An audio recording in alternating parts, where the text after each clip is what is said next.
Hola a todos, un saludo muy especial para todos nuestros oyentes del programa de Radio Generación Empresa de la Facultad de Ciencias Empresariales, que se transmite los días lunes y viernes por el dial 1430 AM Uniminuto Radio, que se transmite por www.uniminutoradio.com.co y que se transmite también actualmente por el canal de YouTube de Sede Principal y por las redes sociales, como siempre acompañándolos en tiempos de pandemia, en tiempos de cuarentena, con invitados muy especiales, con mensajes de optimismo y siempre recomendándolos seguir creciendo y seguir avanzando en sus proyectos de vida con la bendición de Dios.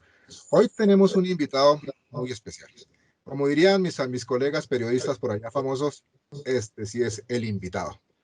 Logramos tener un invitado que quería tener siempre, hace mucho tiempo, y quiero darle un saludo muy especial inicialmente hoy al padre Diego Jaramillo, que nos está acompañando. Padre Diego, bienvenido a Generación Empresa.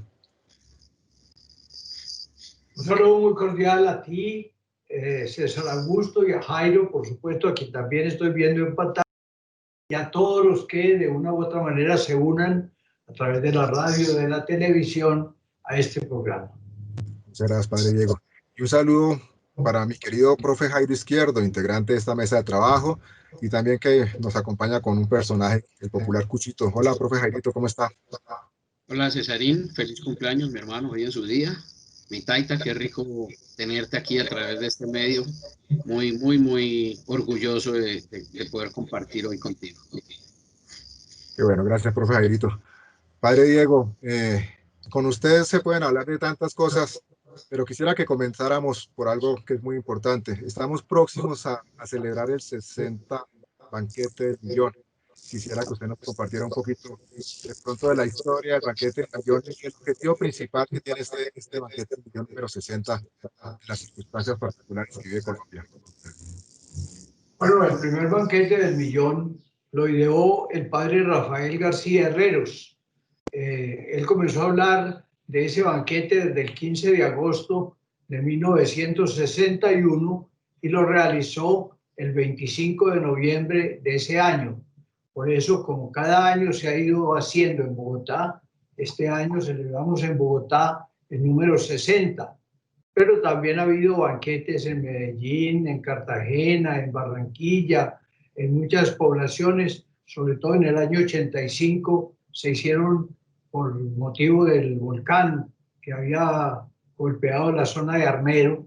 En ese año se hicieron 36 banquetes del millón para recaudar fondos para reconstruir Lérida y Armero y Chinchiná, etcétera. De manera que en ese momento estábamos celebrando el banquete 25. Se han hecho también banquetes de millón en Estados Unidos, en Nueva York, en Washington, en Miami, en Tampa, en West Palm Beach, en Los Ángeles, en South Bend, en Houston. De manera que esa ha sido como una actividad del minuto de en los últimos 60 años muy importante para recaudar fondos. Me preguntaba César sobre la historia del banquete. Pues ya te dije entonces del nacimiento del banquete en el año 61. En ese momento, cuando el peso no estaba tan devaluado como ahora, entonces la boleta valía 5.000 pesos, que era como si hoy valiera como 10 millones. Entonces, y el padre García Herreros quiso invitar a 200 personas. Entonces, como 200 personas aportando cada una 5.000, da 1.000.000. Entonces, por eso se llamó el banquete del millón, porque el presupuesto era tener 1.000.000 de pesos para construcción de viviendas. Qué chévere, padre, eso que nos comenta. Evidentemente, la historia del banquete parece estar ligada siempre a la realidad colombiana y en este año con cuarentena, con pandemia, con coronavirus, pues muchas empresas han sufrido las consecuencias económicas de esa situación y sé que el banquete este año está dirigido a ayudar a las microempresas colombianas. Sí, precisamente hablando con la señora vicepresidenta de la República, nos informó que más de 100.000 empresas en ese momento. Yo creo que habrá mucho más, pero hace como un mes o mes y medio, cuando se comenzó a hablar del tema, en ese momento había más de 100.000 empresas pequeñas que habían quebrado o que habían tenido que cerrar por falta de clientes, etc. Entonces, en el diálogo, el Minuto de Dios ofreció ayudar siquiera a 40.000 de esas empresas. De manera que nuestro empeño es ayudar a que se rehagan, por eso le pusimos el nombre Reconstruyendo a Colombia. Entonces queremos que al menos 40.000, pues, con la ayuda nuestra, ojalá que las otras encuentren también auxiliadores y padrinos que les ayuden a salir adelante, pero nosotros asumiremos, Dios mediante, unas 40.000, y son empresas que tenían pocos trabajadores, podían tener tal vez hasta 8 o 9 empleados, pero hay algunas que solo tenían 1 o 2, de manera que vendedores ambulantes, por ejemplo. Entonces, ese es nuestro empeño.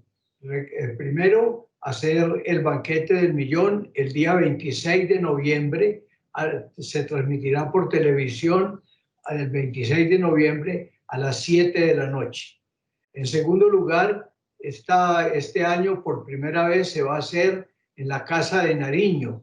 El señor presidente de la República invita para que hagamos el banquete del millón en la Casa de Nariño, como para subrayar la solidaridad con todos los colombianos a través de la presidencia. Entonces, pero pensamos que en simultáneo, mientras por la televisión nacional se transmite el banquete del millón a las 7 de la noche, puede haber 60 banquetes más en distintas ciudades o poblaciones del país, de manera que los alcaldes, los gobernadores o algunas personas puedan estar presidiendo esa cena fraternal. Y si logramos que a la vez estén 60 empresas, 60 ciudades mejor, quiero invitar a todas las familias colombianas, por ejemplo, a la familia de César Augusto, por ejemplo, a la familia de Jaime Izquierdo. Entonces quiero invitarlas a que hagan allá en su casa a la misma hora un banquete y que en todas las familias haya un banquete, y que nos pueda dar alguna colaboración nos dé al menos 10.000 pesos. Eso no va a quebrar absolutamente a nadie, pero claro que si nos quieren dar 20 o 30 o 50 o el millón o más, también es bienvenido. Y entonces quisiéramos, para poder asumir la colaboración a tantas empresas, pues tener un capital muy fuerte. Ese banquete va a estar apoyado de parte del Minuto de Dios, primero por la participación y la promoción del banquete. En segundo lugar, porque se va a tener la ayuda de unos 700 u 800 mentores. Esos mentores nos estamos pidiendo a profesionales expertos en administración de empresa o en otros campos de la actividad humana. Les estamos pidiendo que nos den siquiera 2 horas a la semana, voluntariamente, 2 horas. Y tendrán el apoyo cada uno de ellos de unos 5 o 6 estudiantes universitarios de los 2 últimos años. Entonces los estudiantes universitarios van a visitar las empresas que están cerradas, se van a informar de los propietarios, de qué son, de por qué cerraron, de qué necesitan, y traen todos los datos. Eso a los universitarios los vamos a llamar los facilitadores. Entonces esos facilitadores van a hablar con cada empresa y le traen a su respectivo mentor las informaciones requeridas. El mentor reúne todos los datos, él con su sabiduría ayudará a ir buscando soluciones, pero sobre todo van a introducir todos esos datos en un computador, esas máquinas que llaman ahora Learning Machine. Entonces una máquina de aprendizaje. Entonces meten ahí los datos la máquina los procesa y le da al mentor, le da los consejos que cree que se deben dar. El mentor los revisa y a través de los facilitadores universitarios los manda a la gente y se les va haciendo el seguimiento. De manera que serán consejos, pero tal vez también en un tiempo habrá que prestar dinero o habrá que facilitar distintas colaboraciones. Entonces eso todo a través del dinero recaudado en el banquete del millón, no solo en Bogotá, sino en todo el país. De manera que yo sé ya con seguridad que tengo 2 invitados más. El uno se llama el doctor Jairo Izquierdo y el otro se llama el doctor Ortiz. De manera que ya con esos 2 ya tenemos al menos 20.000 pesos seguros. Y ahí en adelante no sé cuánto. Bueno, me está diciendo Jairo que un poco más. Yo sabía que Jairo no se bajaba del millón, de manera que de todas maneras, así será con la ayuda del Señor. La idea, padre, es no dejarnos echar tierras, hay que contribuir con harto. Padre, de lo que usted comentaba, del proyecto también de capacitación con mentores es muy interesante. El profe Jairito y yo estamos formando parte ya de ese proceso.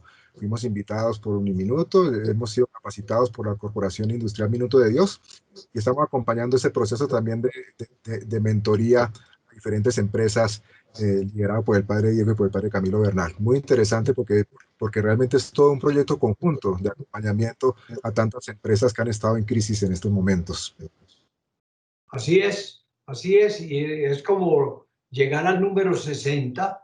Ustedes todavía en edad no lo llegan, pero de todas maneras nosotros ya llegamos al número 60, ahí banqueteando, y entonces pues recuerdo banquetes importantes. En el primer banquete, en el año 61, estuvo el señor presidente de la República, que en ese momento era el doctor Alberto Lleras Camargo.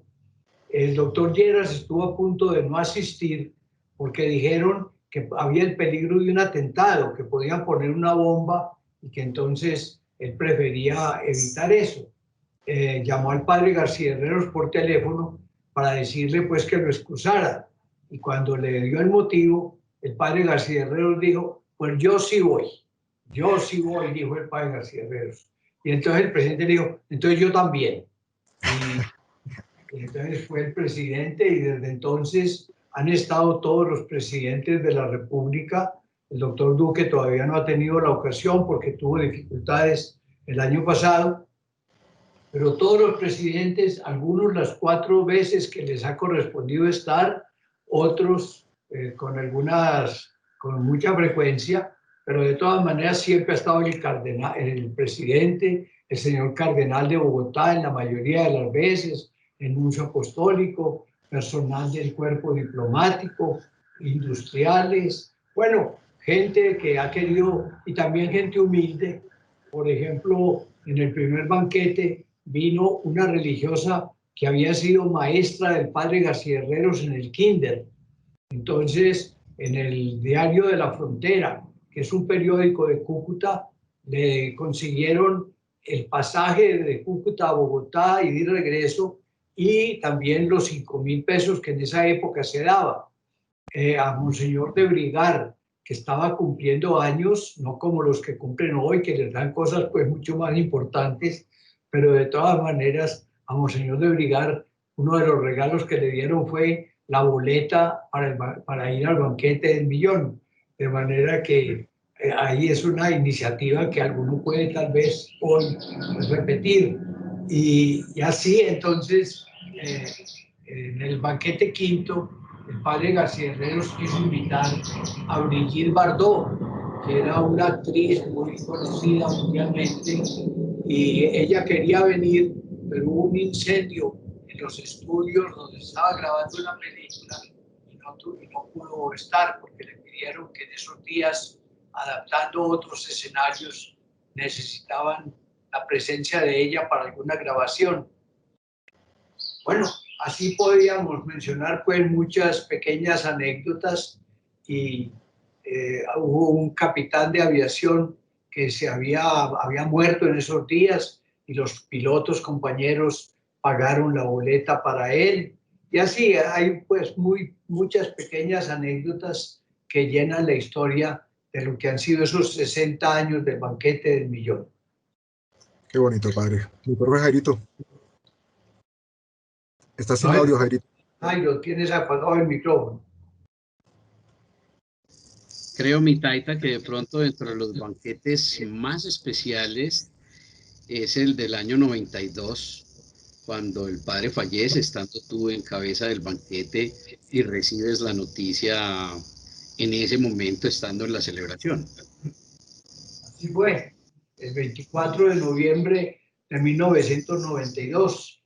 Yo había dado las palabras de saludo y las había dirigido de manera especial al padre García Herreros, diciéndole que sabía que no podría estar acompañándonos porque estaba en su lecho de dolor, pero que orábamos por él y le deseábamos recuperación.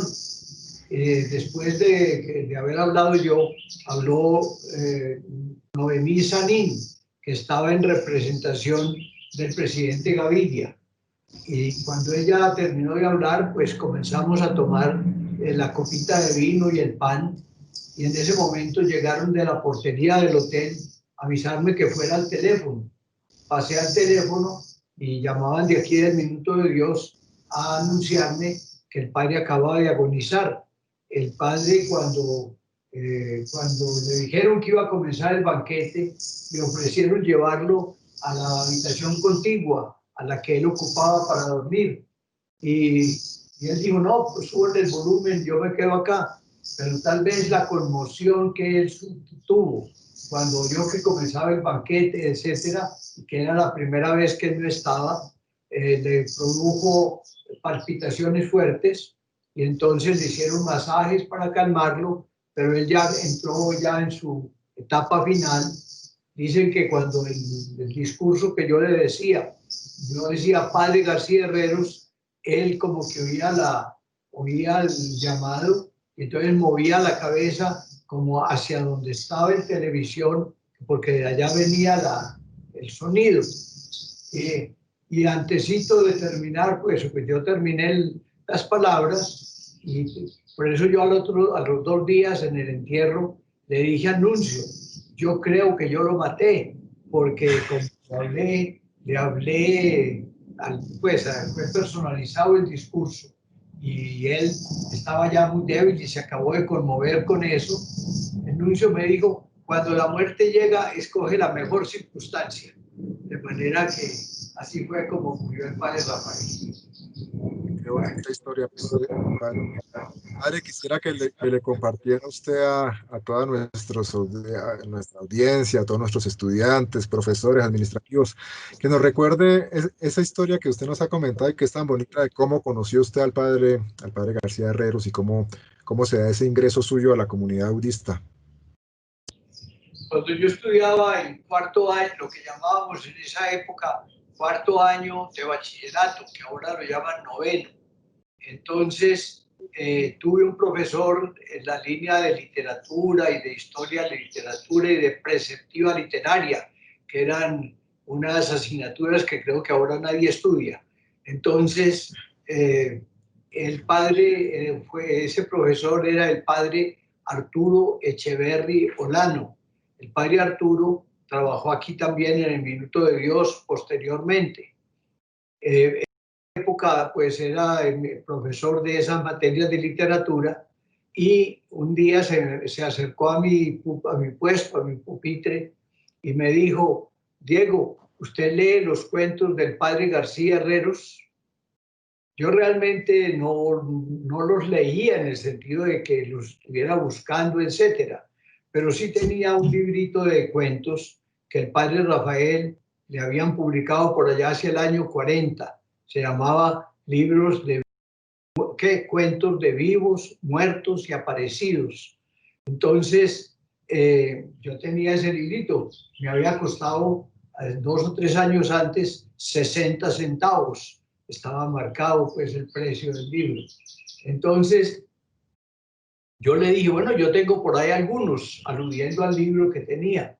Me dijo, no, los tiene que leer, porque si usted los lee, va adquiriendo vocabulario, va adquiriendo la manera de hacer una frase correcta, va adquiriendo también imaginación y cómo con creatividad pues, se pueden crear cosas a partir de anécdotas o de acontecimientos que van sucediendo.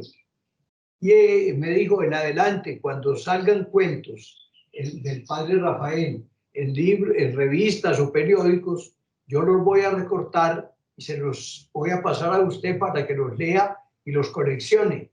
Y así hizo. Eso fue, si no estoy mal, en el año 1948.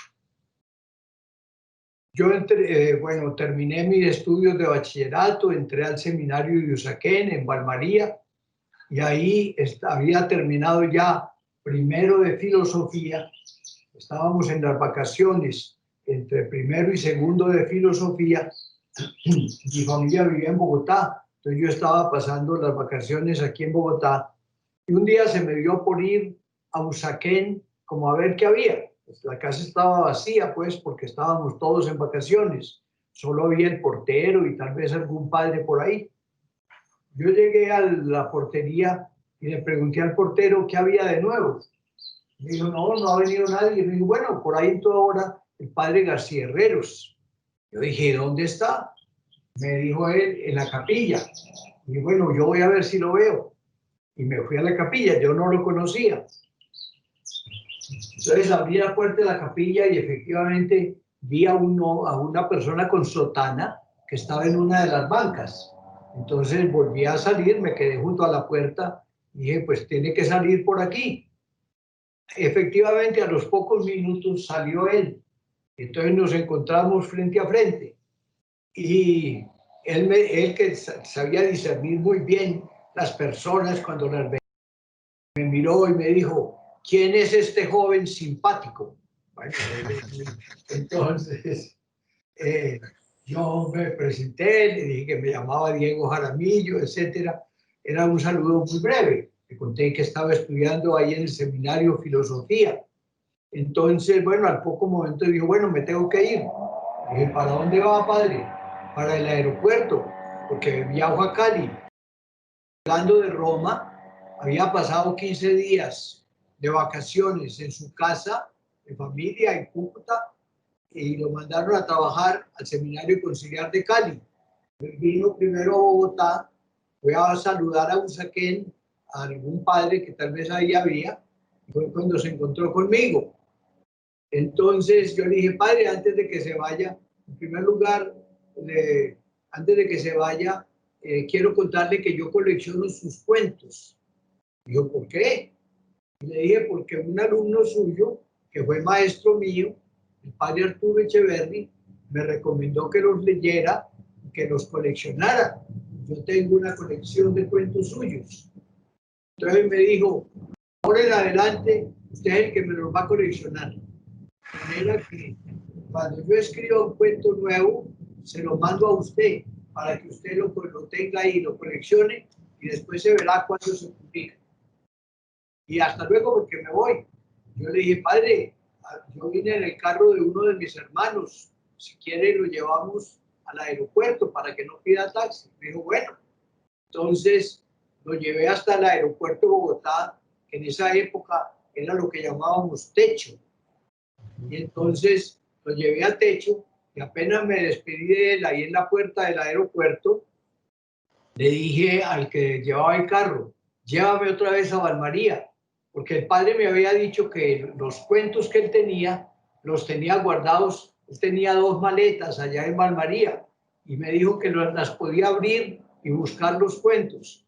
Entonces yo regresé rápidamente a Valmaría, abrí las maletas del padre, encontré unos libros viejos, él iba recortando lo que publicaba y lo pegaba ahí, lo que antiguamente llamábamos un libro de pegotes. Entonces, yo saqué ahí 2 libros de pegotes y comencé a guardarlos.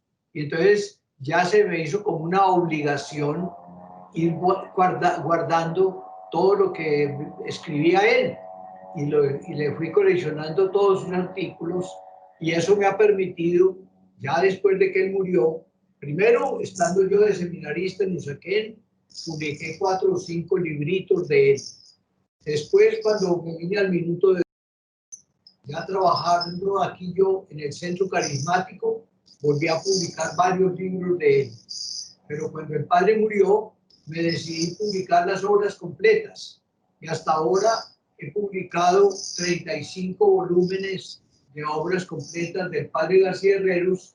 Me faltaría, creo, 2 libros más que pienso publicar. Uno, las entrevistas que le hicieron, porque ahí está la palabra viva del padre, están las respuestas que él daba. Y otro, de artículos que se han escrito sobre el padre Rafael, de manera que ya no es escrito por él, sino escrito sobre él, y creo que eso nos puede ayudar a recuperar con mayor exactitud la historia. Yo mismo escribí un libro que lleva ya 5 ediciones, que se llama Una vida y una obra, de la vida del padre Rafael, pero creo que al publicar todo lo que se escribió sobre él y todo lo que él escribió por otra parte, pues hay un material muy interesante que puede servir de base para cualquier historia seria que se escriba luego en la vida. De manera que esa es la historia del conocimiento del padre. Mi taita. Aprenda a hablar bien y oiga y ponga bien el micrófono. Tienes eco, Jairito, no se te entiende nada. Pero no sé por qué tengo Mejor. Mi taita, ¿cuántos cuentos lograste recoger del padre Rafael? Mira, primero el padre tenía, como les dije hace rato, un librito llamado Cuentos de vivos, muertos y aparecidos. Él hizo una selección de esos cuentos y agregó otros y los publicó en Cali, en Carvajal de Cali, con el nombre de Cuentos. Después en Belú de Medellín publicaron otro librito de cuentos. Luego, aquí en Bogotá, siendo yo todavía seminarista, había un pintor francés que hizo el dibujo que acompañaba a muchos de los cuentos, y publiqué, estando yo en Usaquén, otro libro de cuentos. Y en España publicaron un libro de cuentos que hizo publicar el padre Arturo Echeverri. Esos todos son como pequeñas antologías, más que colección completa. Entonces, luego publiqué un libro grande de cuentos en un solo volumen, pero como quedaron todavía algunas narraciones, bien sea cuentos bien elaborados o esbozos de cuentos, entonces publiqué en 2 volúmenes, dentro de esto que te cuento, la colección de obras completas, están publicados en 2 volúmenes, ahí sí, todos los cuentos que yo conozco del padre García Herreros. Es posible que en alguna hojita, porque en esa época, de los años 35, 45, en casi todos los seminarios había hojitas vocacionales, pequeñas publicidades, y el padre escribía en muchos de ellos.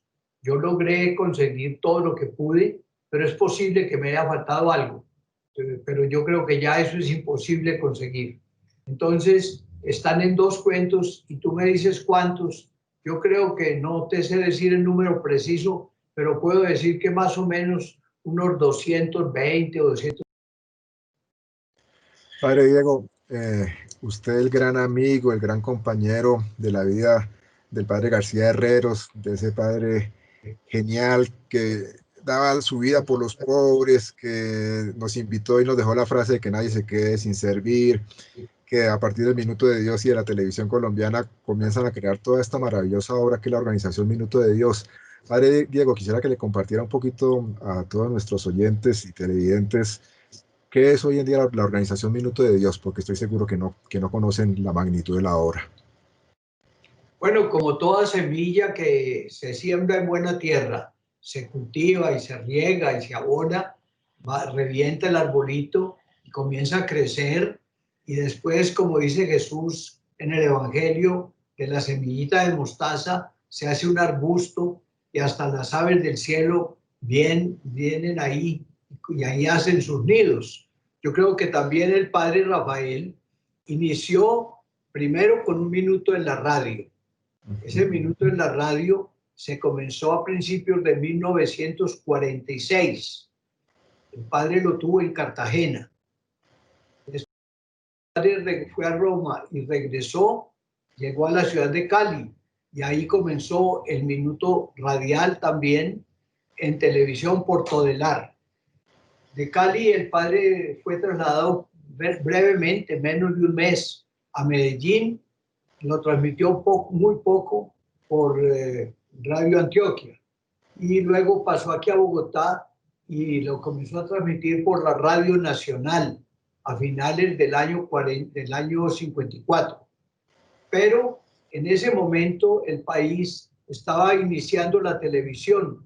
La televisión en Colombia se había iniciado el 13 de junio de 1954, que era el aniversario del golpe de Estado que había dado el general Gustavo Rojas Pinilla. Entonces, él celebró el aniversario inaugurando la televisión en Colombia. En ese momento, la televisión funcionaba en una sola entidad con la Radio Nacional. Se llamaba Radiotelevisora de Colombia.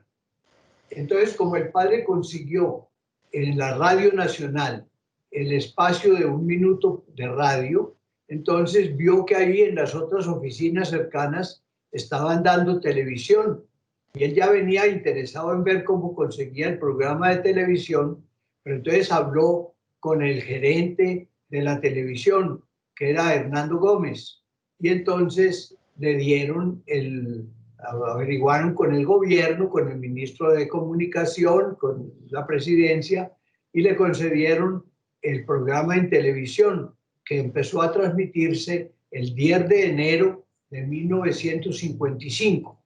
Es el programa de televisión más antiguo que hay en todo el mundo. Es decir, es posible que la televisión en Estados Unidos y en Europa haya comenzado antes que en Colombia, pero ninguno de los primeros programas que hubo en Europa o en Norteamérica subsisten. Se fueron poco a poco reemplazando por otros. De manera que el más antiguo del mundo es el Minuto de Dios, que, como acabo de decirlo tal vez, cumplió 65 años de estar en el aire el pasado 10 de enero de 2020. 65 años, comenzó el 10 de enero del año 55. De manera que, bueno, así comenzó el padre en su televisión y llamó mucho la atención, primero por el tema. Él decía que de los 1440 minutos que hay en un día, no es mucho dedicarle uno a Dios, que así como hay tanta gente que le dedica programas al deporte, a la música, a las radio, telenovelas, a los noticieros, pues dedicarle un minuto a Dios no es excesivo. Y entonces se obtuvo, ese programa llamó mucho la atención y sin querer queriendo se convirtió en la base de la obra Minuto de Dios. Es genial, padre, porque la hora Minuto de Dios, lo que hoy en día la organización Minuto de Dios son los colegios Minuto de Dios, la corporación Minuto de Dios, el centro carismático Minuto de Dios, la universidad, de la cual tenemos la gran bendición de formar parte, Fundaces, la corporación industrial, la fundación EUDES. Creo que esas son todas las organizaciones que forman parte hoy en día del gran grupo Minuto de Dios. Dejémoslo así para que sea más corto. Pero genial, padre. Y me contaba un pajarito que usted ha tenido que ver en la fundación de muchas de esas organizaciones y el respaldo y el mantenerlas vivas y actuantes. Estos son chismosos y calumniadores. Ya no les creo. Padre Diego, ¿cómo va el proceso de beatificación del padre García Herreros? Bueno, los procesos de canonización en la iglesia tienen una legislación especial, un protocolo.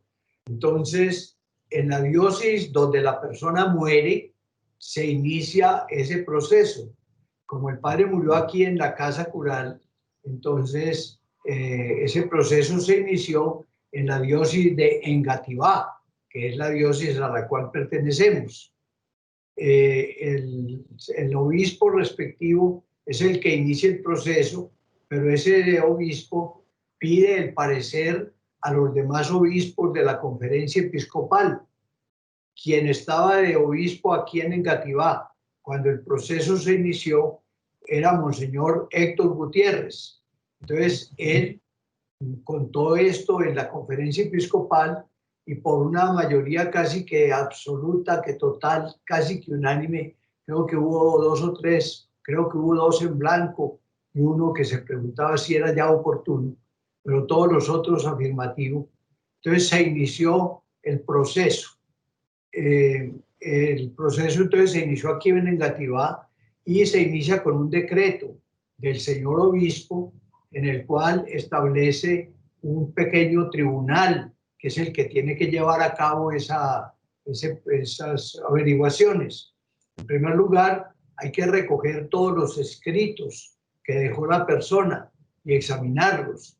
Esos escritos se recogieron y se le presentaron a 2 padres o 3 padres jesuitas de las facultades eclesiásticas de la Universidad Javeriana para que ellos dieran el parecer si al leer esos escritos encontraban algo que fuera discordante con la enseñanza de la doctrina católica.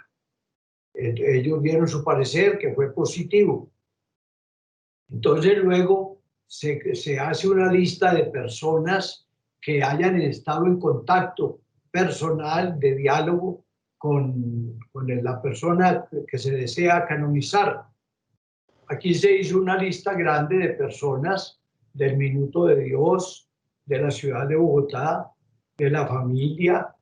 Bueno, yo recuerdo haber acompañado al que hacía las preguntas a una entrevista con el presidente Belisario Betancur, etc.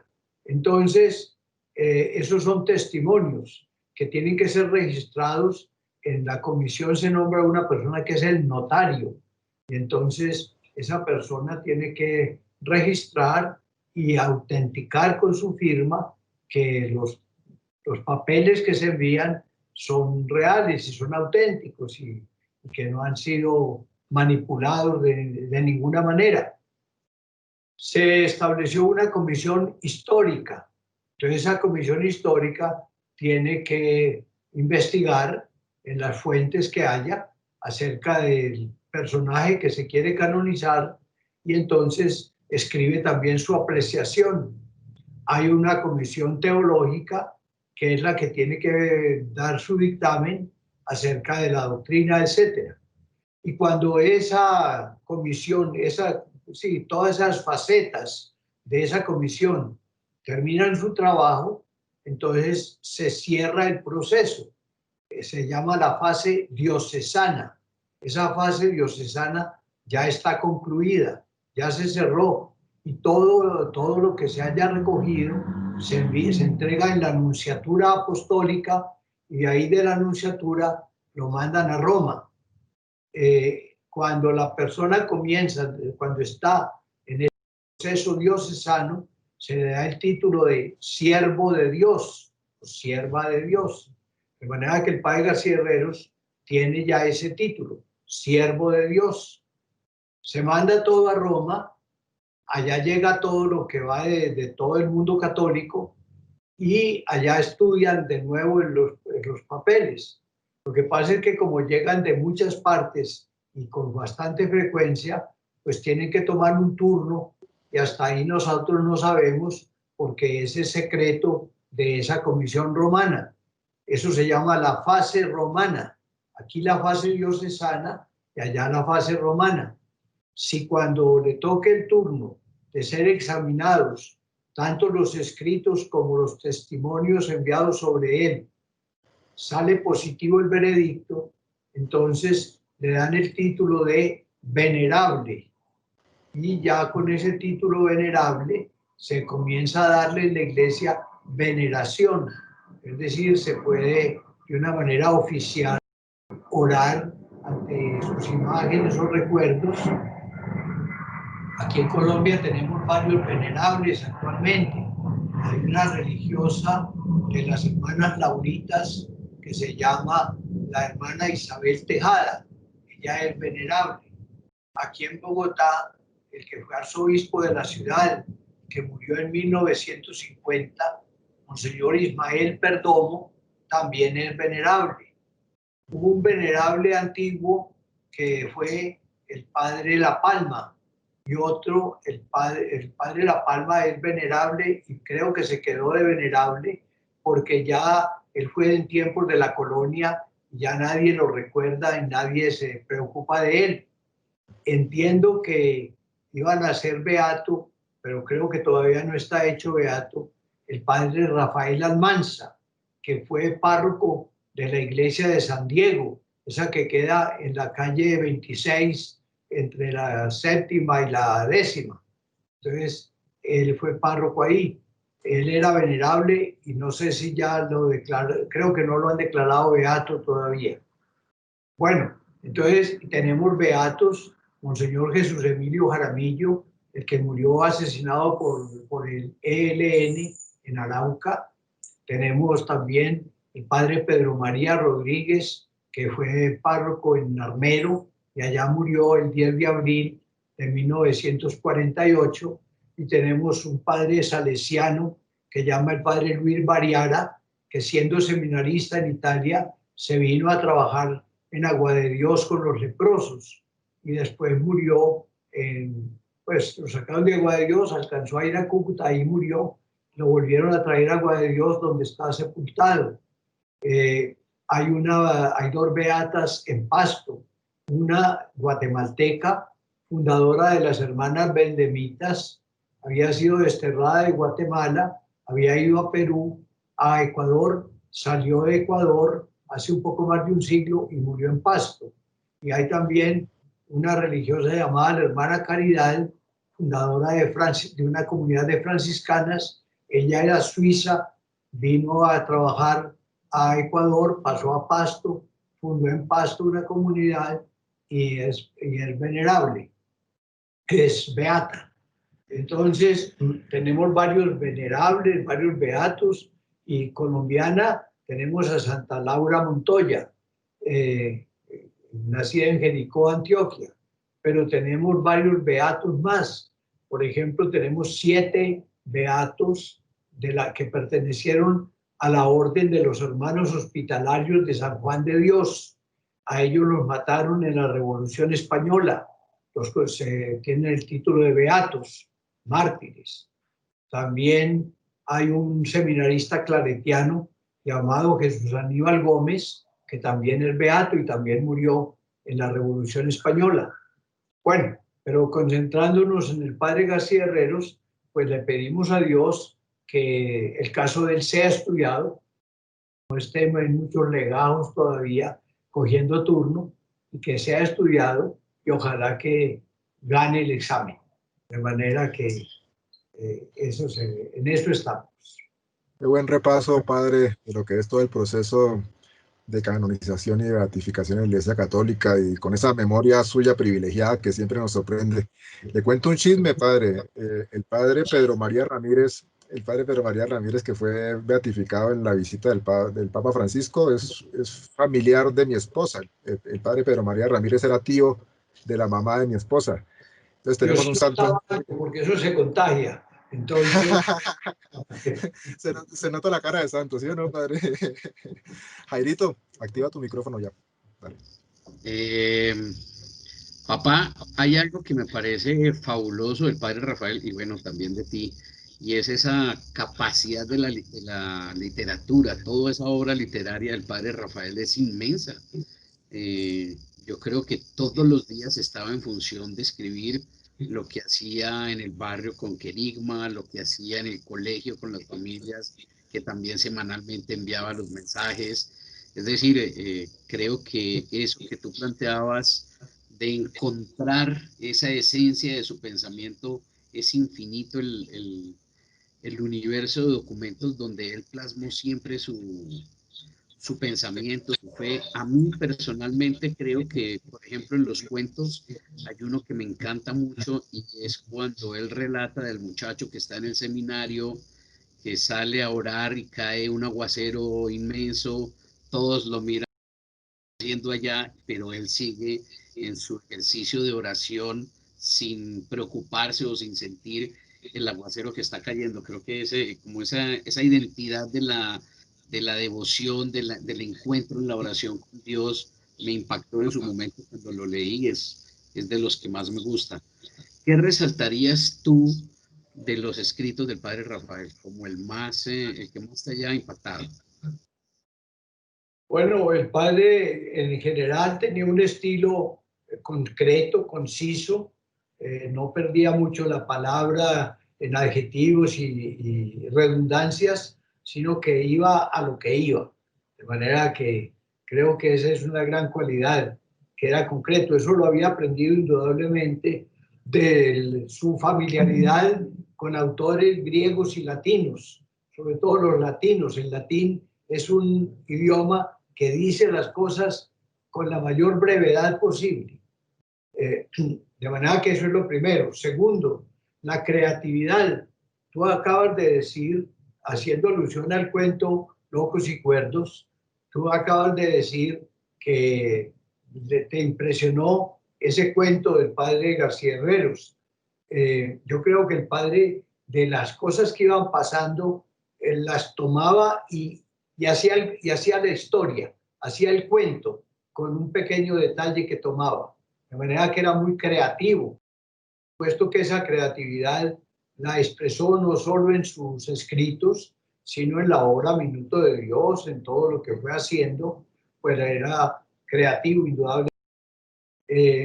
Luego se nota ya no solo en lo conciso, se nota la influencia latina, sino que con mucha frecuencia hay citas muy bien traídas de autores griegos o latinos.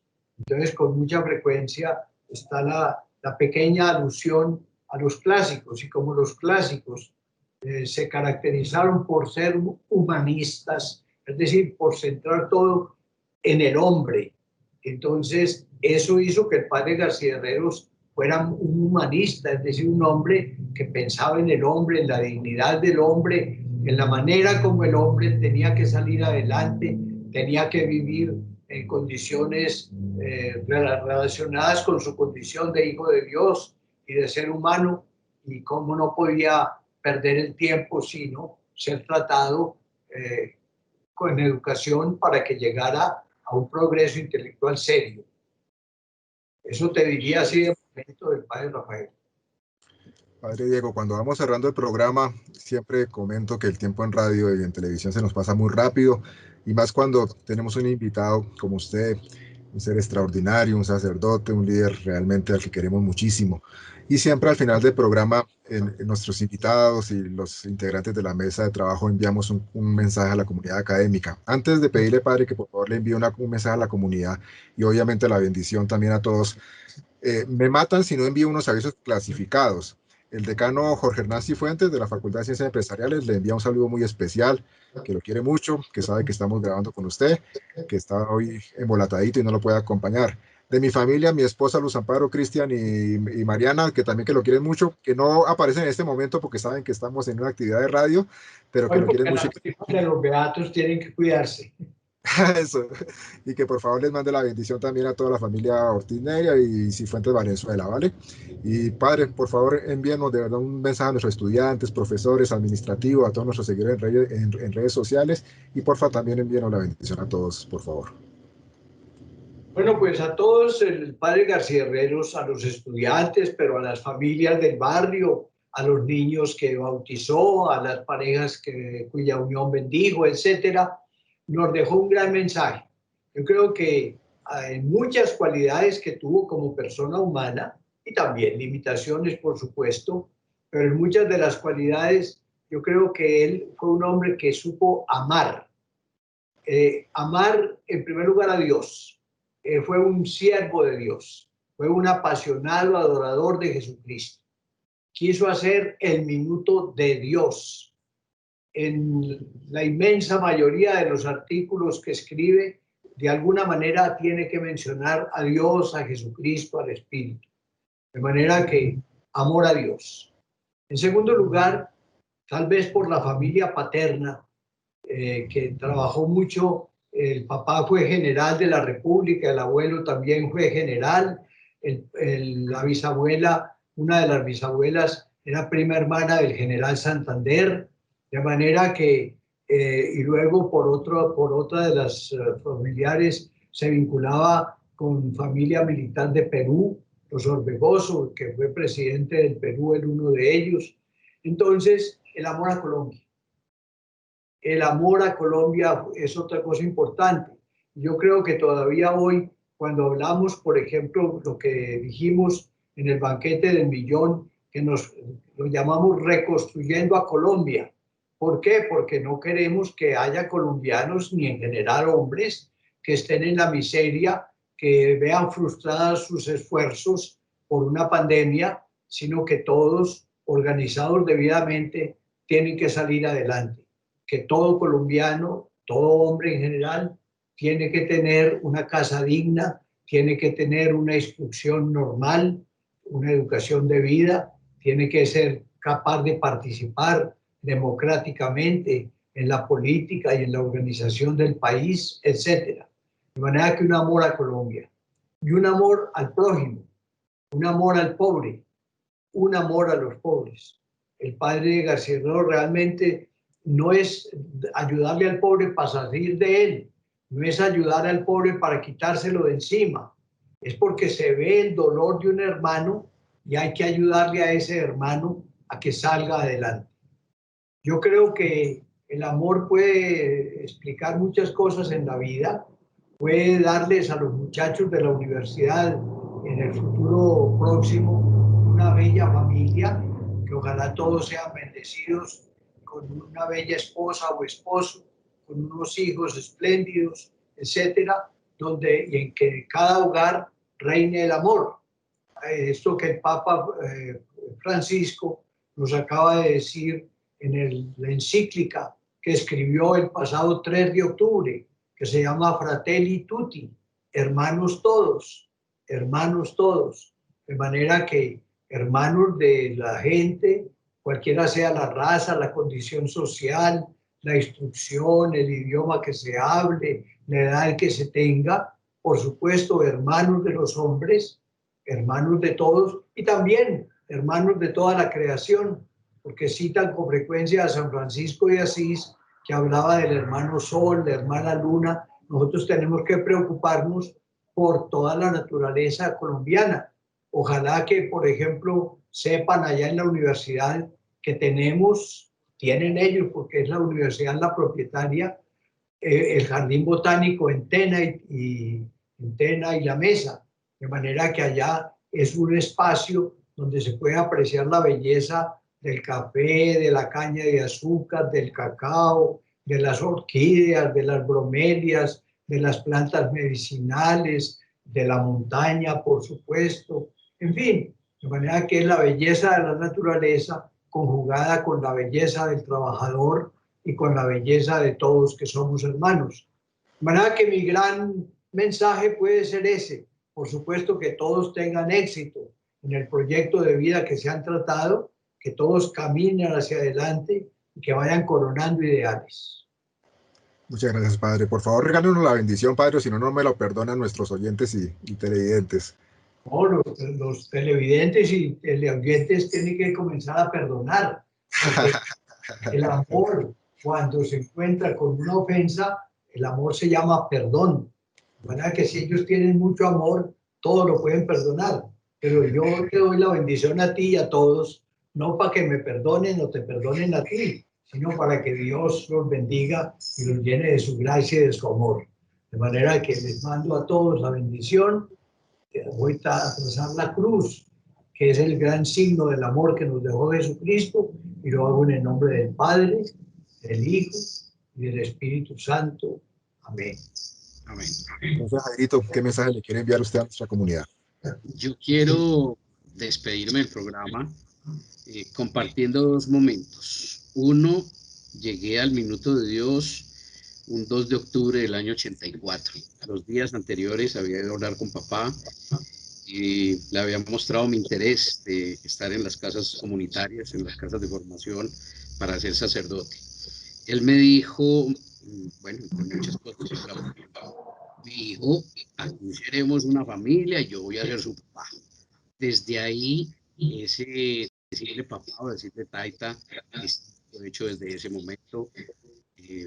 Muy agradecido porque en su tiempo él fue mi director espiritual y el cariño siempre ha sido ese. Y algo que me hizo sentir muy orgulloso, que hoy me siento muy orgulloso, hace 2 años cuando mi papá cumplía 60 años de ordenación sacerdotal, el padre Camilo, Margarita, el padre Gonzalo, organizaron una actividad, un evento para conmemorar sus 60 años y me pidieron el favor que lo imitara. Para mí ha sido, creo que de las cosas muy, muy bonitas poder hacer ese ejercicio. Claro, él sabe que yo lo hago, siempre lo he hecho, y gracias a Dios, bueno, se me ha dado la facilidad de imitarlo más o menos bien. Pero ese día me sentí muy orgulloso de poder estar en esa conmemoración de él. Qué chévere, Jairito, esos recuerdos. La versión sea buena, dudo, pero de todas maneras. Muy difícil. Hay personajes que son muy difíciles de imitar, padre. Ya que menciona Jairito, también quiero enviarle en este momento ya de despedida del programa un saludo y una palabra de gratitud muy especial a Margarita, que me ayudó a coordinar esta entrevista, que desde que la contacté se mostró muy abierta a la posibilidad, y al padre Diego, que desde el primer momento me dijo, claro que sí, vamos a hacerla, y a pesar de su agenda tan copada y eso, nos sacó este espacio. Una gratitud muy especial, un abrazo a la distancia al padre Diego. A todos nuestros oyentes, a todos nuestros queridos estudiantes, saben que los queremos mucho y que los estaremos acompañando en una próxima emisión de Generación Empresa. Un abrazo para todos, Dios los bendiga siempre. Chao, chao, cuídense mucho.